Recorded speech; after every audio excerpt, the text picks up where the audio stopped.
Yang paling gawat adalah berupa mereka ini yang terjadi terhadap mereka ini adalah kekerasan struktural. Apa itu kekerasan struktural? Artinya ini kan terus berlanjut, yaitu rekayasa kasus terhadap mereka, ya, seolah-olah bahwa mereka ini dengan instrumen kekuasaan, dengan instrumen-instrumen dan sumber daya yang ada pada kekuasaan, itu membuat mereka menjadi tertuduh dan pelaku, ya. Jadi bukan korban. Nah, inilah kekerasan struktural, di mana kasusnya direkayasa sedemikian rupa, seolah-olah, sekali lagi saya mau katakan, mereka ini adalah pelaku justru, bukan sebagai korban.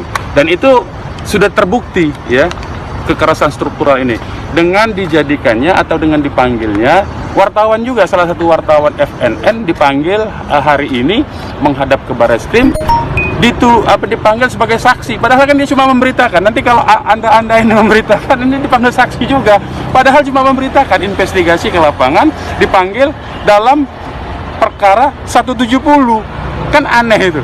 Nah, keanehan yang makin gawat lagi, ya, ini jadi kekerasan struktural ini harus dihentikan. Kenapa?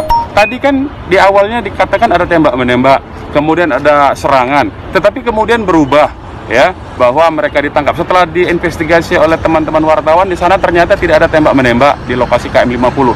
Kemudian terjadi serangannya di atas mobil. Nah, kalau serangannya di atas mobil, ya, kita pertanyakan, kalau 4 orang yang masih hidup itu di atas mobil, artinya kan itu sudah diakui, ya, sekarang ini sudah diakui bahwa yang 4 masih hidup. Itu dulu poinnya, ya, 4 itu masih hidup pada saat itu, berarti tidak terjadi tembak-menembak. Kemudian dibawa pakai mobil, dan di dalam mobil dikatakan difitnah bahwa melakukan mencoba merampas senjata petugas. Loh, tadinya katanya ada senjata dari yang tewas ditembak, ya. Nah, jadi ini ceritanya berubah. Pertanyaan yang patut juga diajukan, berapa orang itu di mobil? Masa 4-4-nya cuma dikawal sama 2 orang saja petugas?